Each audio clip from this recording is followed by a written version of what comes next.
Hey everyone, welcome back. Today we're looking at Polestar. At CES 2024, Polestar CEO says that great EVs are more than a computer on wheels. And to be honest, my first impression of that is he referring to Tesla? Tesla is known for being the technology car on wheels. They're known to be the tech company that just happened to create electric cars. The thing to consider is how influential technology has become in EVs, in modern vehicle.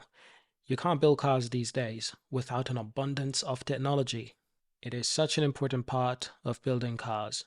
So at CES, Polestar added two new features in its Google built dash screen. In an interview with PG Mag, CEO Thomas Ingerloth explained how Google fits into the boutique brand's approach. Now it says here, the first is the ability to pre-plan a Google Map route on iOS or Android app and send it to Polestar 2's dash screen when you are ready to go. The second is expanded browser access into the vehicle. Polestar launched the Vivaldi browser for Polestar 2 in 2021, and it's now rolling out Google Chrome for Polestar 2 in beta. This is for a familiar and easy to use browsing experience while parked, it says. Google is one of our most important technological partners, says the CEO Thomas Ingerloth.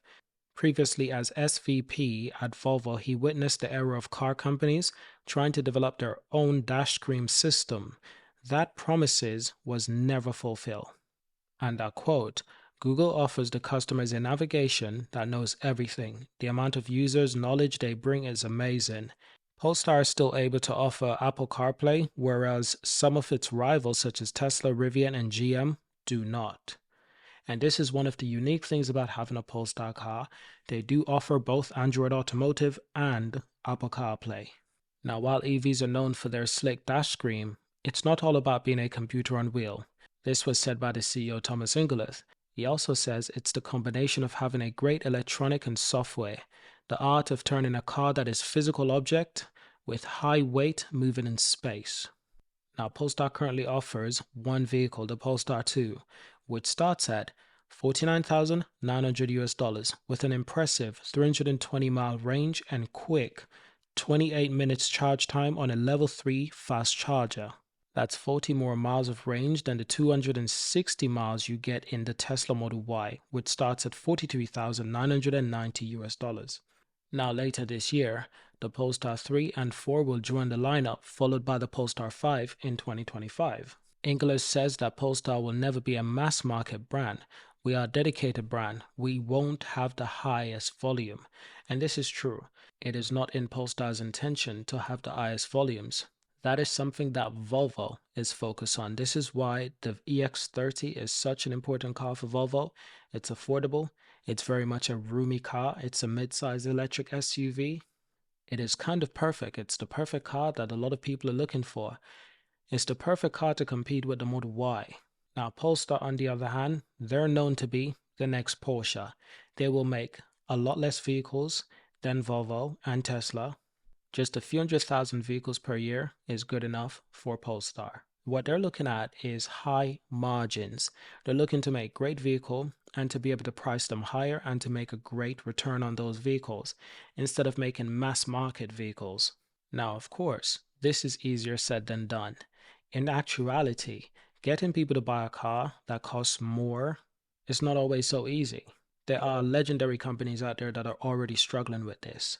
So how exactly will Polestar win the EV market? And the Polestar vehicles are often criticized for being built in China. Personally, I don't see a problem with that. As long as it has a similar lifespan to the relative Tesla vehicles or the relative European vehicles, EVs that is, and reliability and build quality, I think that's fine. I do believe that Polestar is an exception in this area.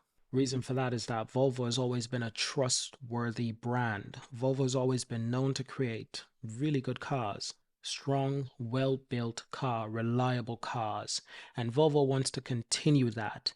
And they need to continue that. It's the most important thing in their brand asset. It's the one thing that Volvos are known for. They'll last forever if you take good care of them.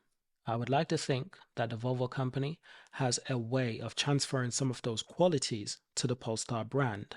Given that they're so closely tied into each other, of course, Volvo owns Polestar, and they're both jointly owned by Geely, of course.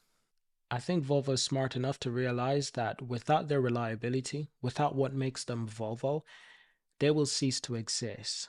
Being bought up by a Chinese company might not have the best impression upon the Volvo customer base in the US, in Europe. However, if the cars they choose to build continue to excel and exceed expectations, I see no reason why Polestar won't do the same. After all, you kind of have to think about it this way. When Polestar became its own brand, it sort of like split away from Volvo. Try to imagine Volvo turning into two companies. That's kind of what happened. They share technology, they share infrastructure, they share so many things. In fact, the CEO, Thomas Ingerlith, used to work for Volvo directly, senior vice president, I believe. What I do know for a fact is that Thomas Ingerlith is known to be a designer, someone who would design cars. So he's well known in that space, especially in the European market. And clearly, he did a good job within Volvo, so much to the fact that they decided to promote him to be CEO in their new company, Polestar. That's rather impressive. You don't often see designers becoming CEO, becoming the leader of said company. It's actually quite a rarity.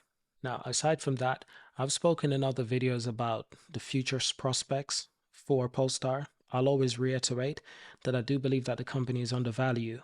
If you'd like to see more on that, leave a comment and I'll let you know.